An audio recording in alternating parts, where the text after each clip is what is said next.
Hello and welcome to Generation 16, the series that showcases the games of Sega's Mega Drive. I'm your host, Greg Seward. In this episode, we'll cover the arrival of another powerful Japanese arcade developer, as well as see the first signs that the tide is turning in the battle between Sega and Nintendo in North America. And, surprisingly, we'll only cover a single game from Sega itself.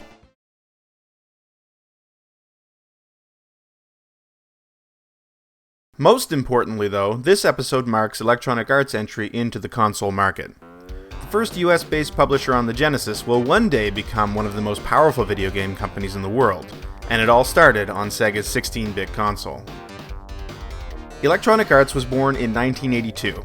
The brainchild of Trip Hawkins, then the director of strategy and marketing at Apple, EA was formed based on Hawkins' prediction that the PC gaming market was going to explode as the machines became affordable enough to really reach the mass market.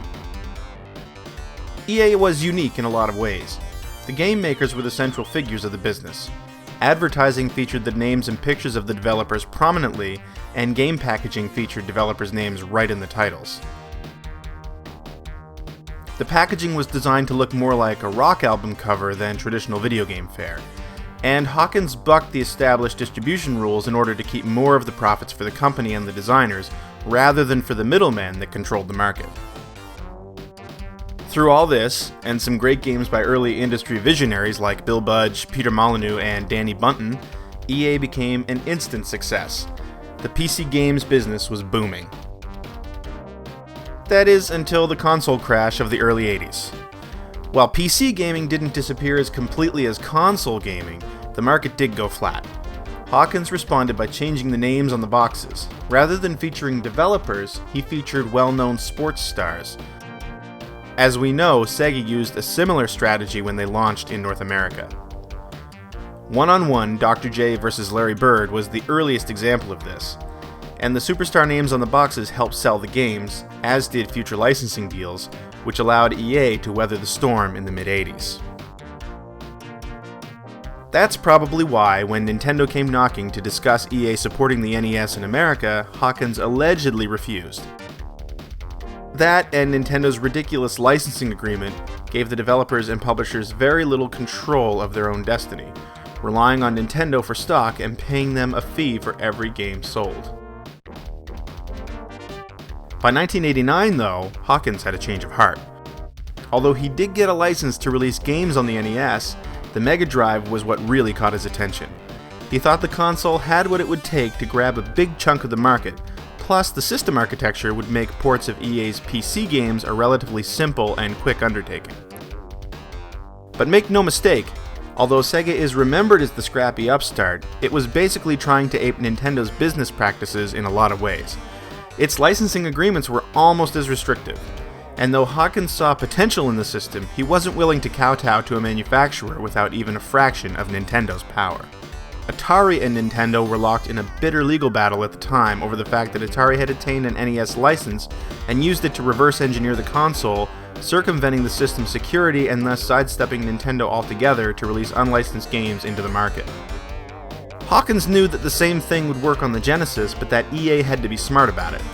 And so in 1989, EA acquired a Mega Drive development kit, and two teams went to work disassembling and reverse engineering it. By 1990, EA was ready to self-publish its games on the Genesis. The box the team created is still on display at EA's San Francisco offices.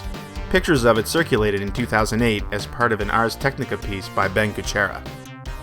In a 1990 interview with Video Games and Computer Entertainment magazine, Hawkins described his approach to selling Genesis games thus: "Sega doesn't have the same kind of marketing strength as Nintendo. We never felt we needed a license. We're still in negotiation with Sega, but we didn't feel that we needed their trademark on our products."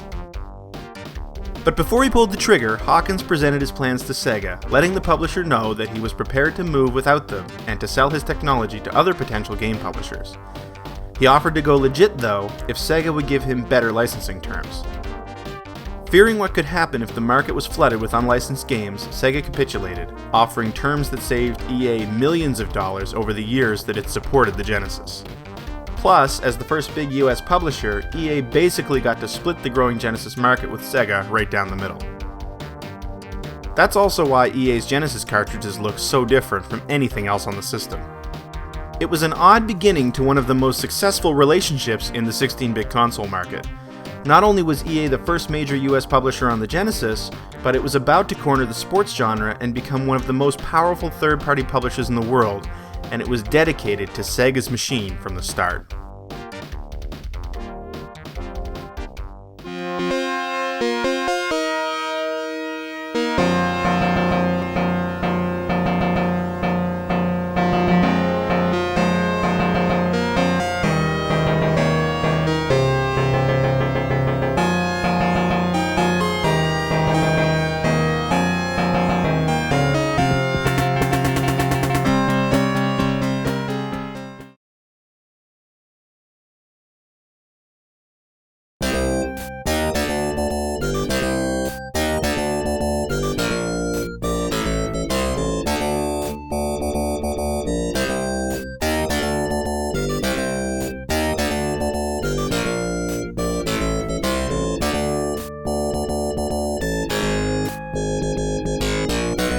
What better way for EA to make their console debut than one of their most universally praised games?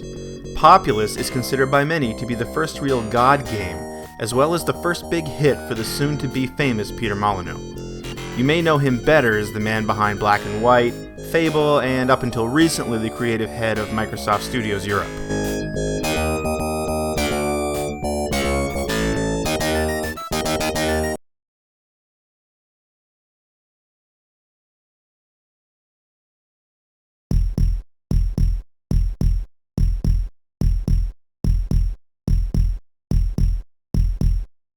Pretty much all of EA's first Genesis games were ports of their PC titles, and like many that will follow, Populous definitely suffers for the transition from mouse and keyboard controls to the Genesis gamepad.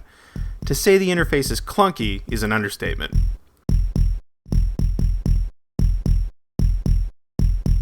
Given that this is one of the first God games, the experience is pretty simple and straightforward. You are a good deity, and your job is to wipe evil from all 500 worlds present in the game. To do that, you have to provide your followers with good land to build settlements, and harass your enemies' followers with all manner of natural disasters like floods, earthquakes, and volcanoes.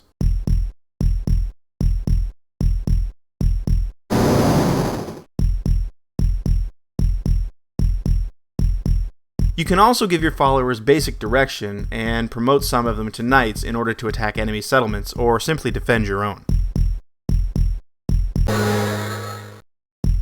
As your followers multiply, you earn mana. You need this to do everything in the game, and that's where the strategy lies. Do you use up your mana stores by doing a lot of little tasks such as earthquakes, or save up for the more devastating abilities that are sure to wipe out your enemy's forces?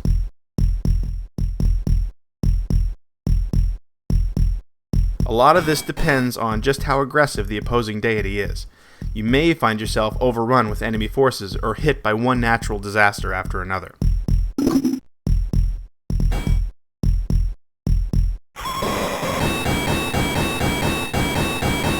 Ultimately, you can save up enough mana to trigger Armageddon, where every settler on the map will converge at the center of the world and do battle until one side is wiped out. The story is that this ability was added because test games of Populous really came to no definitive end most of the time. In fact, most of the design decisions in the game apparently grew out of necessity. It actually began life as a type of landscaping program that featured little people whose sole purpose was to find new areas to build houses. It apparently just sort of grew from there.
EA's other debut game on the Genesis also happens to be the system's first proper fighting game, although it doesn't take a form similar to what was about to become all the rage in the early 90s.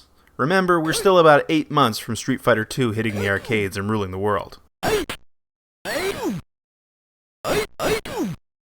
In Budokan, you play a student charged with mastering 4 different fighting styles with a focus on traveling to the Nippon Budokan in order to win a major tournament.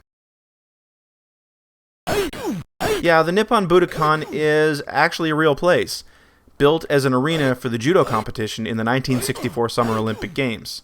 It's better known today as the venue for countless live albums from artists like Ozzy Osbourne, Cheap Trick, Blur, Mr. Big, Avril Lavigne. Pretty much everyone does a live at Budokan album.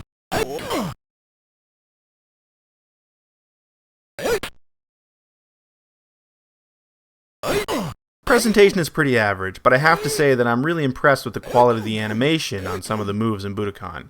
The game's not gorgeous, but it does stand out in some ways.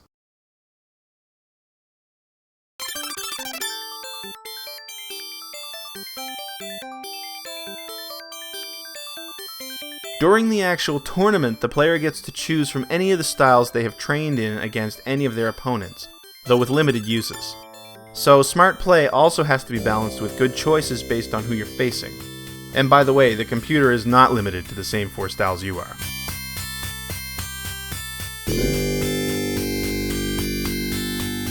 The thing that makes Budokan stand out in the genre's extensive history is that it's one of a handful of games that attempts to more accurately represent its fighting styles.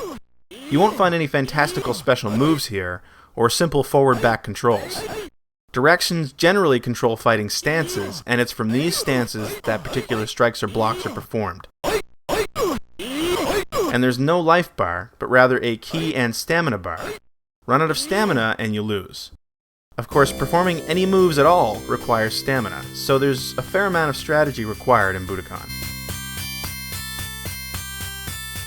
The authenticity of the fighting arts has everything to do with the 3 names on the front of the box: Ray Toby, Michael Kosaka, and Rick Tiberi. According to Ray Toby's website, Mike Kosaka is a black belt Aikido, and spearheaded the idea of a martial arts-based game. He also designed the first game Electronic Arts developed in-house, Skate or Die. A bit more trivia for you, Mike Kosaka would eventually end up at the Sega Technical Institute. Ray Toby was the second youngest developer at EA at the time, and was responsible for a flight simulator called Skyfox. He was basically hand-picked by Steve Wozniak for a job at EA via a note to Trip Hawkins. Woz was a board member at the time. Budokan also marks the first time composer Rob Hubbard made an appearance on the Genesis. After making a name for himself at Gremlin Graphics in the UK, Hubbard moved to EA in the late 80s and helped establish a very particular sound for their in-house games. His signature style pretty much defined EA's games on the Genesis for the first few years.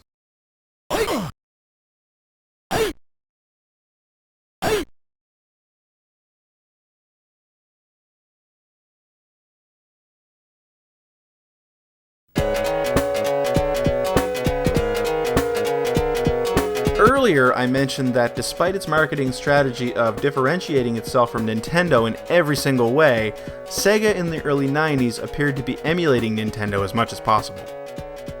Around June 1990, Sega released the first issue of Sega Visions magazine.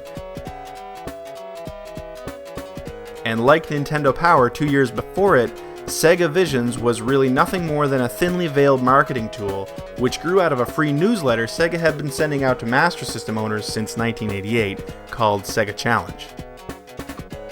Though I'd like to say Sega Vision should have had a bit more street cred than Nintendo Power, if only because Bill Kunkel, Arnie Katz, and Joyce Worley were on the masthead.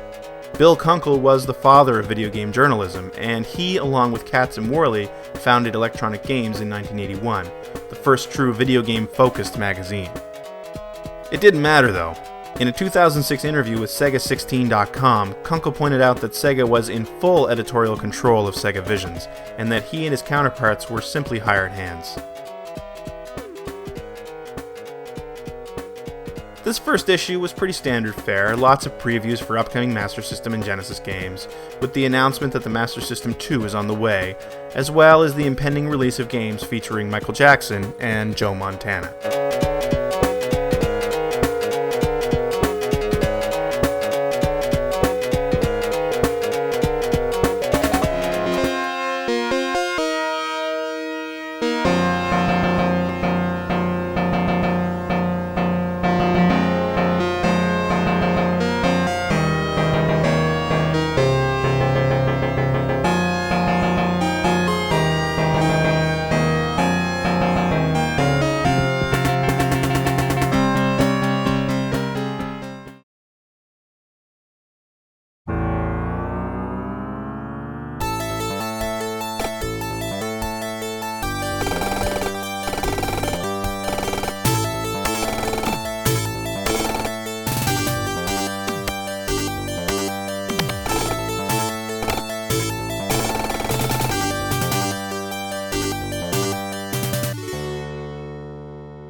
ESWAT.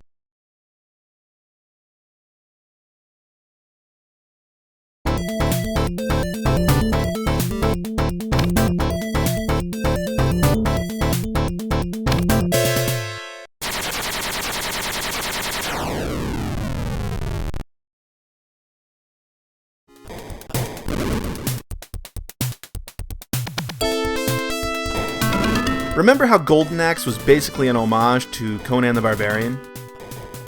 Designer Makoto Uchida created it as a love letter to the Conan stories and movies.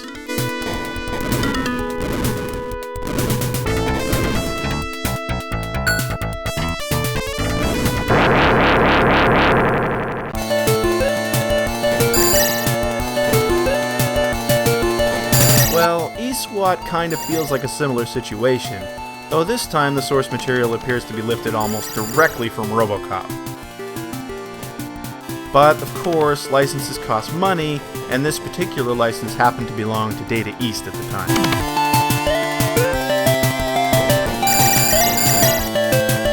You play as Duke Oda, the latest member of the Enhanced Special Weapons and Tactics Division of the Liberty City Police Department. The ESWAT division has some pretty neat toys at its disposal, but you have to earn the right to use them. This means you play the first few levels as a very vulnerable cop with very limited weapons, tasked with taking down gangs of thugs.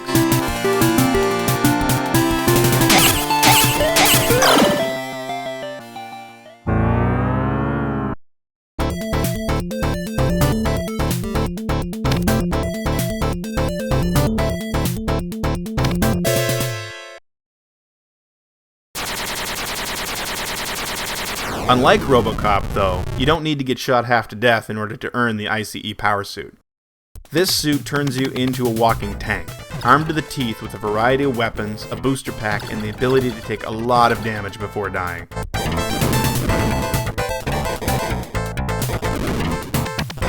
Good thing, too, because like the aforementioned Protector of New Detroit, you're a slow, easy target. I really love this premise. ESWAT plays completely differently at the end than it did at the beginning. The idea of being a simple cop out to prove himself in the first few levels sets a really interesting tone for the rest of the game, and makes you appreciate how overpowered you are when you finally get into the ICE suit.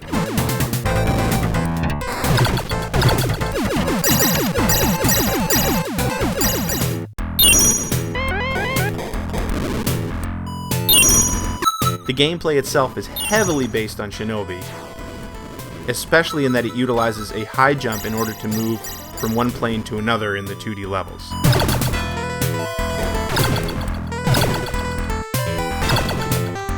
ESWAT is actually a port of a System 16 arcade game released in 1989. Well, it's more of a reimagining than a port. The basic premise is the same, but the levels are almost all completely different, and only a few of the enemy characters from the arcade machine make an appearance. The Mega Drive game features longer levels with a lot more platforming, and the ICE suit has a much more diverse weapon selection.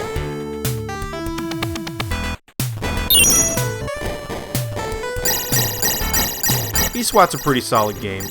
The variety goes a long way in keeping the relatively short experience exciting, as by the end of the game you're actually focusing a lot more on the platforming elements than simple run and gunning.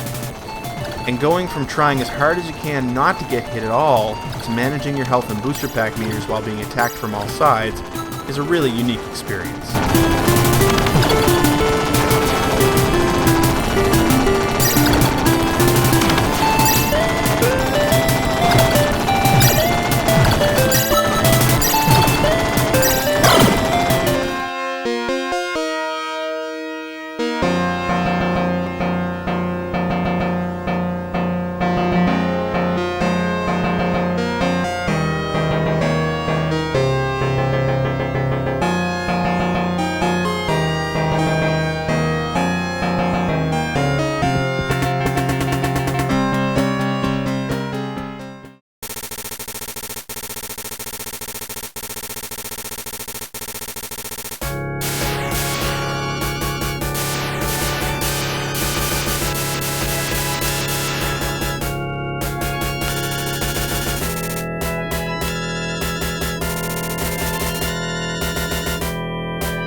Phelios marks the Mega Drive debut of Namco, the arcade powerhouse responsible for Pac-Man and its myriad spin-offs and sequels.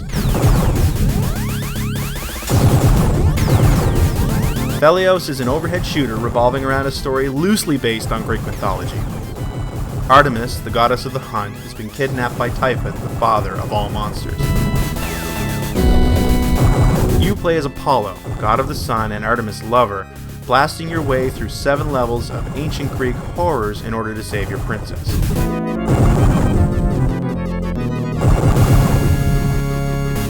Never mind the fact that in Greek mythology Apollo and Artemis are actually siblings, and that Artemis hardly seems to fit the damsel in distress role she's been given in this game. It looks like she suffered the same fate as Athena in Sega's Altered Beast, going from a powerful woman in Greek mythology to a helpless princess in a Japanese action game.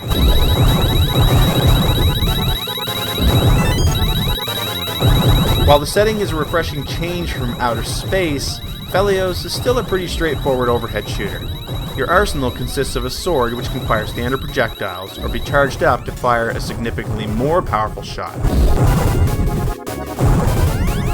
Along the way you can pick up options, which are drones that follow your path and fire when you do, as well as special weapons like homing shots, a boomerang type weapon that bounces around the screen, and a powerful beam weapon that fires in extremely rapid succession.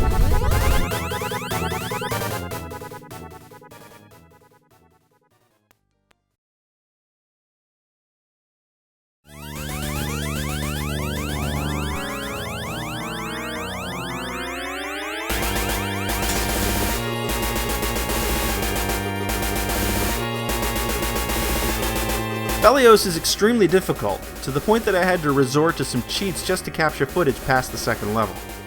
As this is a port of an arcade game from 1989, it seems as though it hasn't really been tuned for the home consoles. Phelios feels like it's made to eat quarters.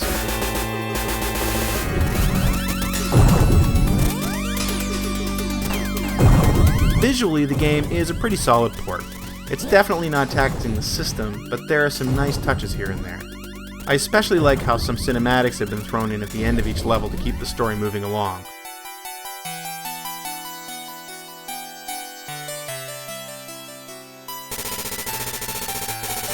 Apollo, I still remember those days.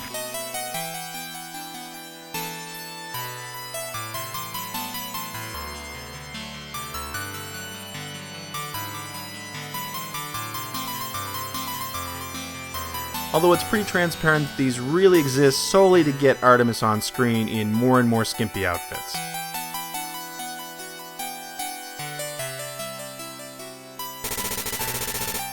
Apollo.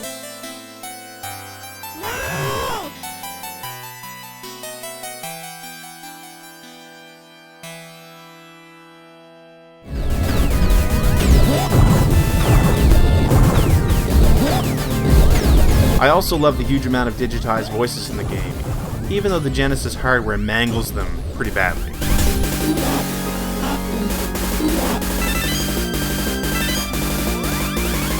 Phelios is significant more for what it represents, though.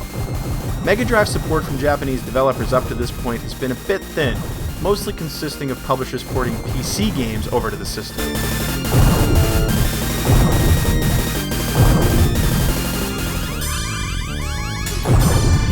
Namco, along with Taito, represent a different class of third-party publisher for the console. Publishers with strong roots in the arcade industry. Between them, they created two of the most important and successful arcade games of all time, Space Invaders and Pac-Man. But, unlike Taito, Namco had actually, up to this point, been heavily supporting Nintendo and their Famicom.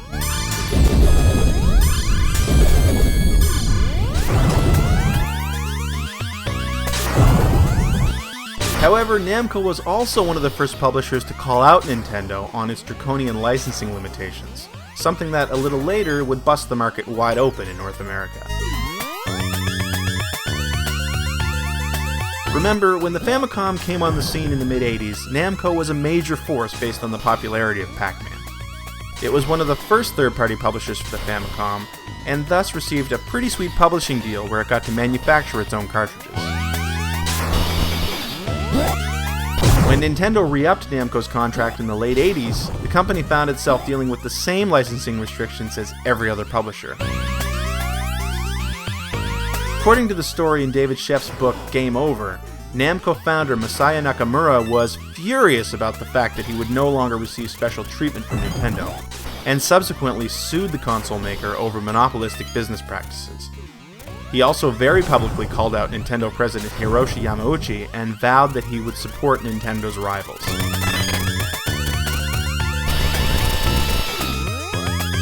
Nakamura eventually withdrew the lawsuit and did further support Nintendo's consoles, though Sega's Mega Drive definitely seemed to get more Namco games.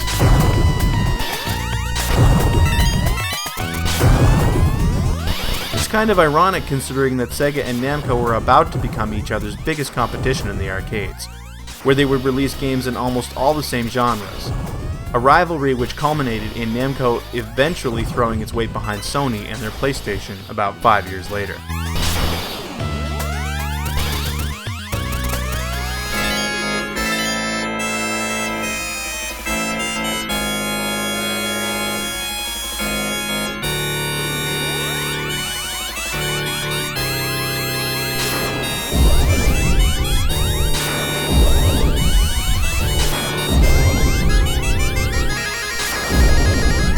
By the way, you'll notice some of the early Namco games actually say Namcot on the cover. This was actually Namco's home division for a time. Namco is a contraction, standing for Nakamura Amusement Machine Manufacturing Company. Namcot is the abbreviation of Namco Home Entertainment.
hard to overstate just how important this game was back in 1990.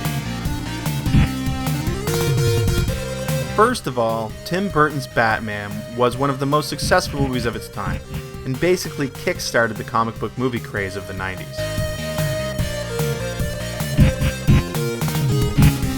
Sunsoft had previously released Batman on the NES, which was a fantastic game that pretty much cemented the company's reputation for quality titles in North America.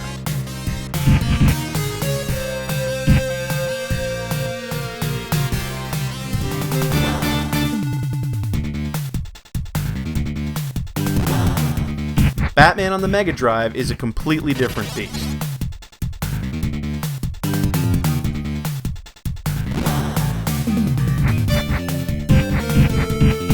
Rather than the platform-heavy NES game, the Mega Drive version is a much more straightforward brawler with some side-scrolling shooter levels thrown in for good measure. It also follows the plot of the movie much more closely than the Nintendo game.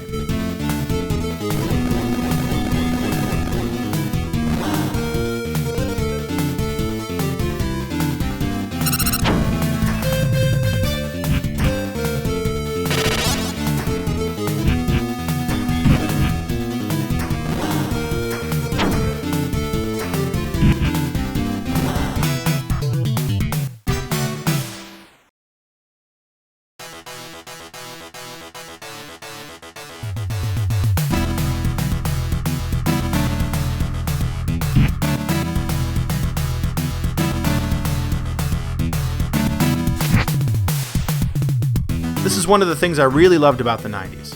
Sunsoft produced 4 games based on Tim Burton's film for 4 different consoles: the NES, the Mega Drive, the PC Engine, and the Game Boy, and all of them are completely different from one another. The PC Engine game in particular is a strange sort of overhead action puzzle hybrid.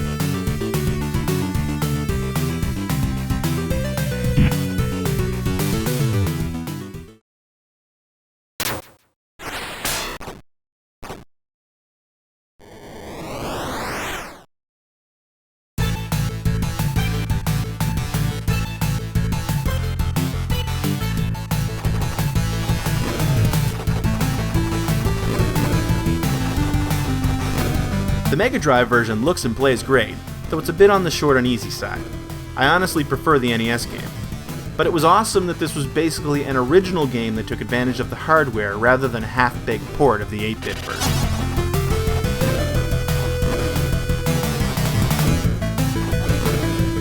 The reason Batman on the Mega Drive is important, though, is that it was one of the highest profile victims of Nintendo's ridiculous licensing restrictions.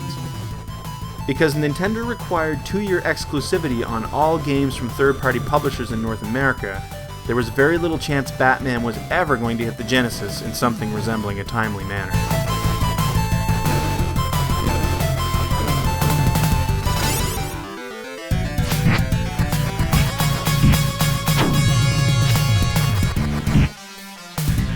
There was a bit of a groundswell happening at the time, though.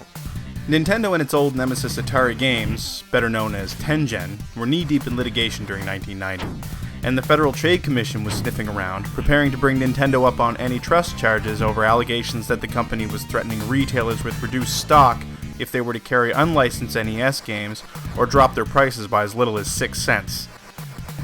Rumors at the time strongly suggested that Atari Games were the ones making the noise that resulted in the FTC taking a closer look at the Japanese video game giant.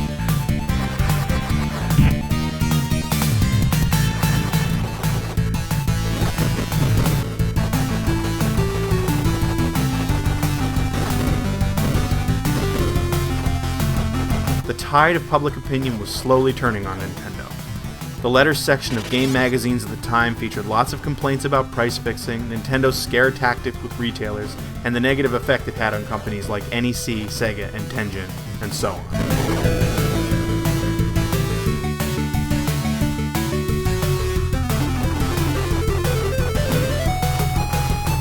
Batman became one of the focal points of the whole situation. The game's press rallied around it as an example of the type of quality games Nintendo's restrictions were robbing us of, pushing its readers to import the game because Nintendo had made sure we'd most likely never see it here. Electronic Gaming Monthly actually ran a contest giving away copies of the import.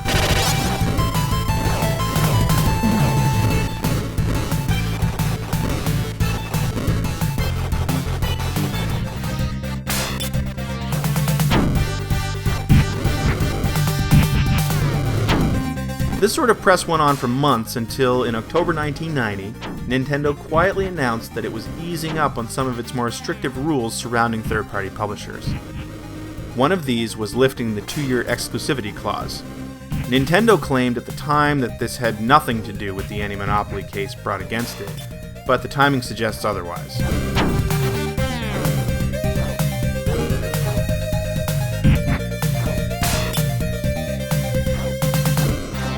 And so, Batman finally hit the Genesis about 6 months later, yet another example of a shift in power in the US market. And yeah, the game wasn't too shabby either.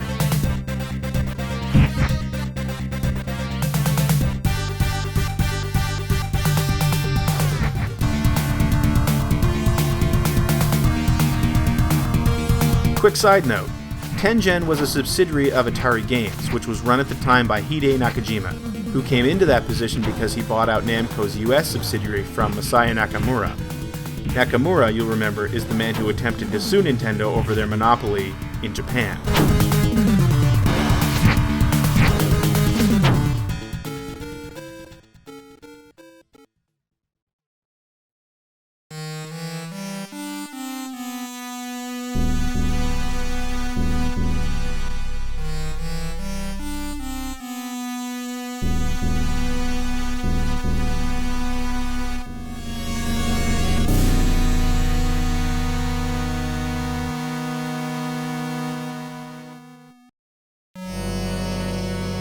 And that'll do it for this episode of Generation 16. Thanks for watching. Things have definitely started to pick up on the North American side of our story. Join me next time and we'll cover the game that originally sold me on a Genesis. See you then.